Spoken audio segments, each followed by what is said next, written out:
So biggest thing that I would say, number one thing is proximity is power. Nice little slogan for you. And here's what I mean by that. Getting in proximity to people that have the things you want, that are doing the things that you ought to be doing, that are undistracted, that are focused, that have a clear vision and everything for their lives, get in proximity to them. Get close to them. Make those people your allies and find ways to get around those people and offer them value in exchange for getting near them. That's key. Yes. Offering value. That's a very important piece. Talk more about that. How do you get close to someone and offer something if they're already up here and you think you're down here? What can you do? So a huge mistake people will make is they'll reach out to somebody like yourself or myself and they'll say, hey, would you mentor me? And we're both busy guys. I would love to be able to just sit and mentor people. But unfortunately, or fortunately rather, I have all these opportunities and I'm chasing them and I've got a house over my head and bills to pay and a wife and everything else. So the best thing someone can do is observe the people that they want to get around and look for areas where they can jump in and find opportunities to serve them and help them. I'll even have people reach out to me and say things like, hey, Jake, I would love to come and be an intern and work for you for free. And the truth is, that's not even a value add for me at this moment in my life either, because I'll have to slow down to teach you. That's like really someone saying, hey, I'd love to come to the College of Jake Nicolle for free. And it's not a valuable add to me. So to answer the question, how do they add value? It's number one, the person you're going to learn the most from is probably somebody who's already in your sphere that's successful, that might actually already want to invest in you and have the interest in investing in you. And then look for opportunities of how you can make their lives better. Look at the skills that you have, the things you've already been developing as skill sets, and then get around them and look to add value. So if I was in your life, Elton, seeing what you've got going on, I would really quickly look at, does Elton need a driver where I could be around him and help him drive him to things and carry his gear and be like a stagehand where I just want to be a fly on the wall at first? Then it would be like, hey, could I shadow the individual editing over there today? And could I watch how that's kind of done and maybe find some ways to just start to add value?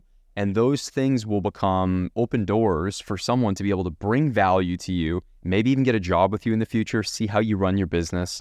There's tons of ways to open doors. Can you give me one or two examples of how you found those people that you wanted to be around and what did you offer them? Fantastic.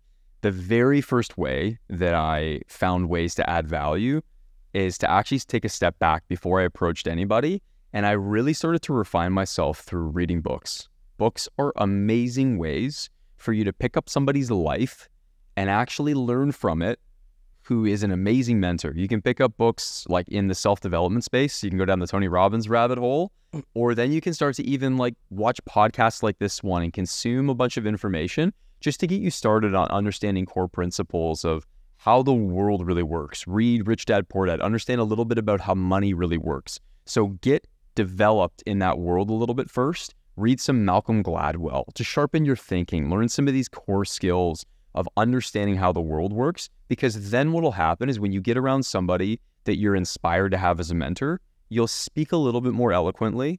You'll have some interesting insights. They'll tell that you're well-studied and you're well-read. And those things to guys like me and you are appealing. I saw you smirk a little bit when I mentioned one of those books. You're a reader. I know all of them. Awesome. Yeah. So Think and Grow Rich, As a Man Thinketh. Yeah. Pick up those books and start to learn industry-specific books. And then when you get around guys like you and I, we're going to be so impressed by someone who's... The first one you mentioned, it's right there. David, can you bring the book there from Napoleon Hill? David and Grow Rich on your left in the front. Yeah. That's the first book. I love Malcolm Gladwell, man. I love it. Oh, yeah. Blink is my favorite one. There you go. Liars. Outliers. So good. Oh, gosh. Yeah, both of them. I just want to show it here. Yeah. See? Here you go. Yo, I knew it. That's the first one you mentioned, That's isn't it? unreal. Yeah, there it is. Yeah. Jake, what you were saying is, first, you need to become a more interesting person. Mm-hmm. And then you should approach someone and offer value. Is that correct? 100%. What I'm saying is give somebody a reason to invest in you. Show up with a reason for someone to want to invest in you. And when you show up and you've got some skills you developed and you've shown that you've taken a step it feels less like you're asking for a lifeline.